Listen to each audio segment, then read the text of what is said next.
Northridge Elementary is a preschool through 5th grade Title I school in the St. Vrain Valley School District in Longmont, Colorado. Northridge serves a high Spanish-speaking student population and as a result is one of 6 schools offering a Spanish biliteracy program for kindergarten, 1st and 2nd grade with a transition to full English instruction beginning in 3rd grade. This 5th grade classroom is unique because the teacher, Emily Fiebig, looped from 4th grade to 5th grade with the students. Because of looping and staying together, the 19 5th graders are incredibly tight-knit. The classroom also fosters a growth mindset which most, if not all, students are truly beginning to embrace as they are tackling difficult subject content while acquiring English simultaneously. While 13 students are classified as ELL, 18 students come from Spanish-speaking homes, with some parents speaking very little English, to some parents that are fluent in English. Our learner is 10-year-old Enrique. Enrique's parents have instilled an incredible work ethic in him as he is willing to try anything and perseveres through challenges both academically and socially. While he has been at Northridge for the entirety of his education, he was not enrolled in the biliteracy program and received all of his instruction in English. He has struggled with reading, writing, and math, but he is willing to work hard, which is why he was chosen for our case study. We found Enrique's access scores from 4th grade intriguing because his writing score is stronger than his speaking and reading scores. We use this data to help determine instructional needs and guide our lesson planning. During the Ameritown observation, Enrique used short 1 to 3 word English phrases. The task was to prepare the shop for opening by following a checklist. He was able to accomplish his portion of the checklist with a lot of direction from the teacher in the shop. He did a lot of smiling and listening to peers and the teacher, but not much talking. During the recess observation, Enrique used a mixture of Spanish and English while playing tetherball and responded to his peers in a positive manner whenever they initiated a conversation. During the partner discussion, students were sharing their paragraph and receiving feedback from a partner.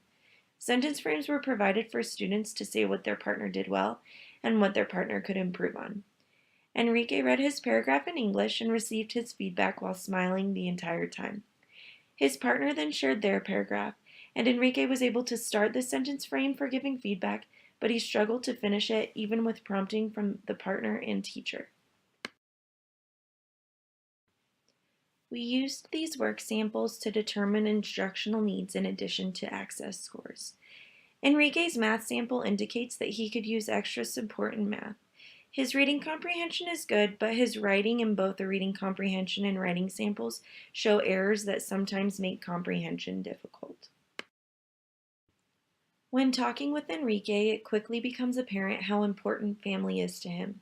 He shared that he likes school and learning new things, especially math.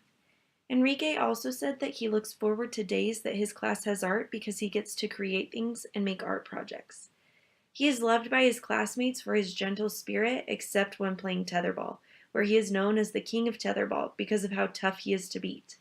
He is one of the most organized students in the class with some of the neatest handwriting. Enrique has a strong desire to learn and understand, and as a result, he is willing to work hard and takes feedback extremely well.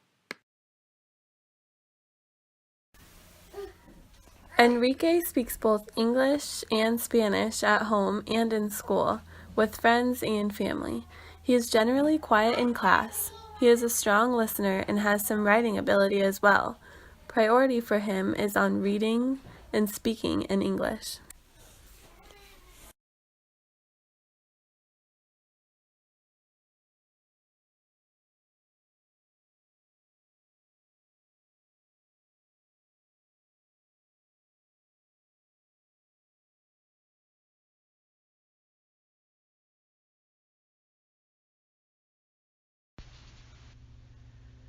Based on Enrique's access scores, goals were set for him. Since his writing level is at 4, we wanted him to be able to write specific language about the content area with a bit of technical language as well. We wanted him to use a variety of sentence lengths and different complexities in those sentences, such as using compound and non-compound sentences within a paragraph. Additionally, we wanted to see few errors, and the errors that were there should not be such that the reader doesn't understand the meaning of the sentence. For example, he may use the wrong verb tense in a sentence, but the general meaning is still present. Enrique's speech was rated as 3.2, so the following goals were set: that he should be able to express the general language of the content area and begin to add in some specific language as well. For example, using clear cutting when speaking about deforestation rather than cutting down trees. We also would like him to expand his sentences in oral interaction. We would also expect there to be errors in his speech, but not such that the meaning is lost to the listener. Enrique's lowest score was in reading, and his goals were, again, set accordingly. For this, we wanted him to be able to read general language of the content area in small pieces, such as short sentences or phrases. We did not expect him to be perfectly able to comprehend meanings in each word in his reading, but he should be able to get an overall meaning behind a paragraph.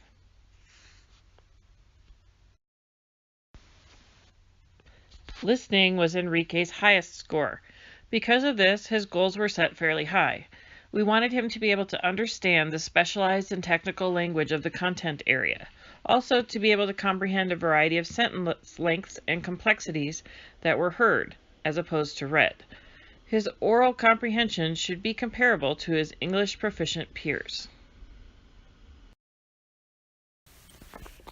The biggest areas to work on are writing and speaking in English. Sentence frames will be used to scaffold, and partner work will be used to encourage more verbal English usage in a low-pressure environment. There also needs to be work on writing mechanics. In order to improve this area, the proper mechanics will be modeled and sentence frames will be used to assist in the sentence construction. Additionally, students will be allowed to make corrections to their work and resubmit them before a final grade is given. Grammar will be treated much the same as mechanics, and with Enrique receiving support through modeling, sentence frames, and the ability to correct his work before a final grade is given. In the first lesson, students were to identify 2 facts about problems in the rainforest. They were to do this from their text and do it with a partner. They would then use multi-flow thinking maps to organize their thoughts. In Lesson 2, the facts were built upon. Using the multi-flow maps again and sentence frames, students work with partners to develop cause and effect statements about their facts. Finally, in Lesson 3, the students constructed a body paragraph of their rainforest essay, which included their cause and effect statement from Lesson 2.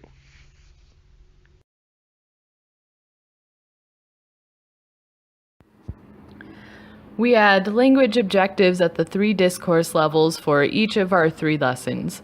During the first lesson, students were expected to be able to identify and write down important facts about the rainforest, use proper grammar and sentence structure, and explain why those facts were more relevant than others. This was to be completed in small groups or with a partner. The first content objective involved students being able to identify 2 facts about a problem in the rainforest and then place those 2 facts into a multi-flow map. During the lesson, the teacher gave a brief tutorial on how to find facts from the texts, and then students were given time to find 2 of their own facts and transcribe them onto their map. The resources used in the first lesson were this map, and we've provided an example here, and the text, a textbook about the rainforest written for 5th graders. The multi-flow map charts different cause and effect relationships and allows students to visualize these relationships. Students placed 2 facts onto this map.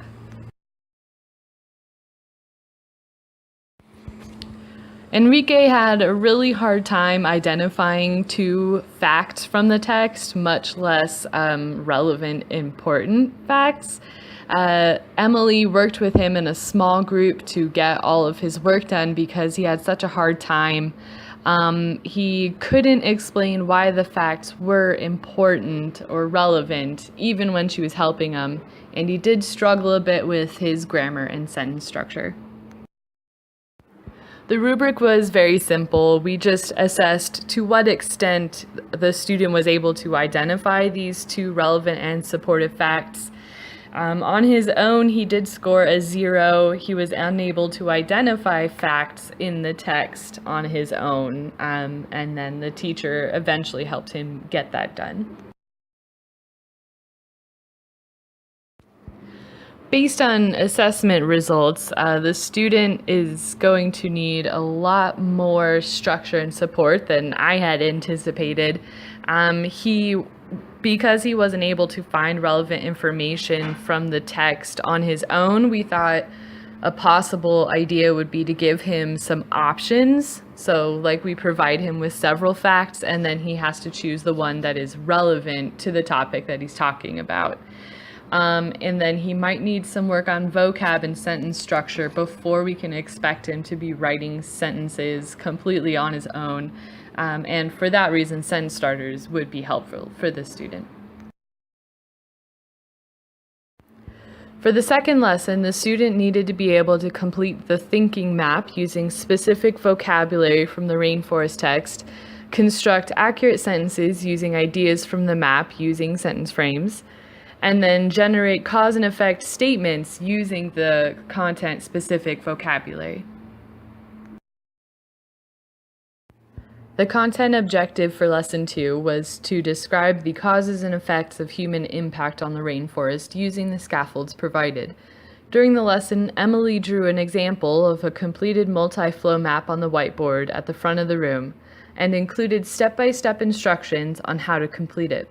In mixed ability groups, students completed oral statements with a partner using these sentence frames.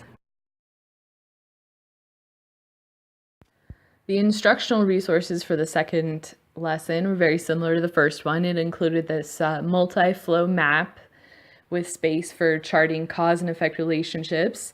And this time we added in some sentence starters to support our struggling students like Enrique. The sentence frames that we gave Enrique helped him a lot more with his writing than it did with his speaking about what he was writing.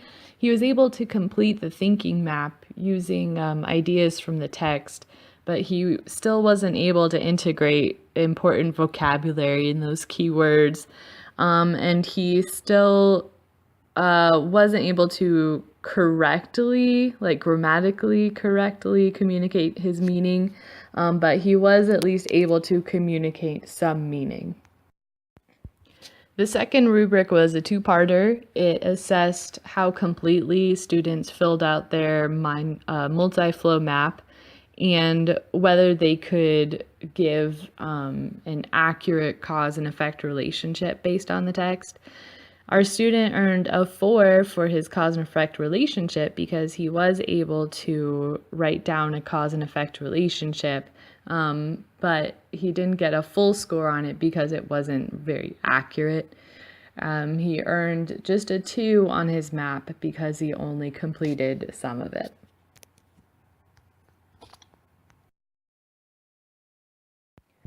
Based on the success we saw with him using sentence starters, we think it would be a good idea if he continued to be supported with those sentence starters.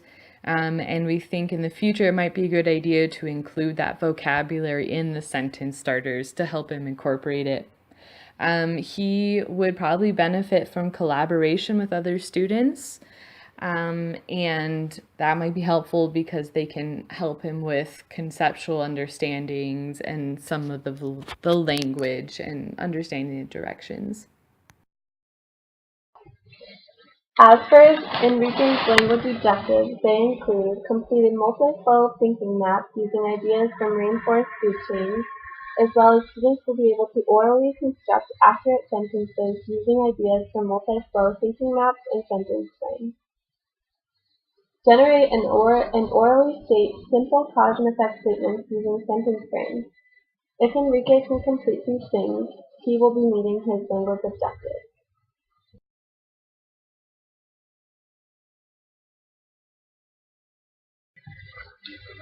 Enrique will need to construct an organized body paragraph describing one cause and effect relationship impacting the rainforest using a multi-flow map, sentence frames, and content-specific vocabulary.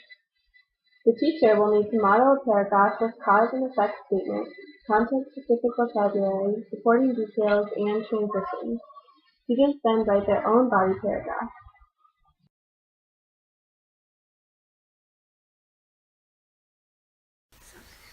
Lesson 3's instructional resources included sentence frames, mind maps, content-specific vocabulary lists, and an exemplar paragraph for modeling. Student was able to use some specific vocabulary from the reading, such as the word habitat, but he was not able to advance to technical language.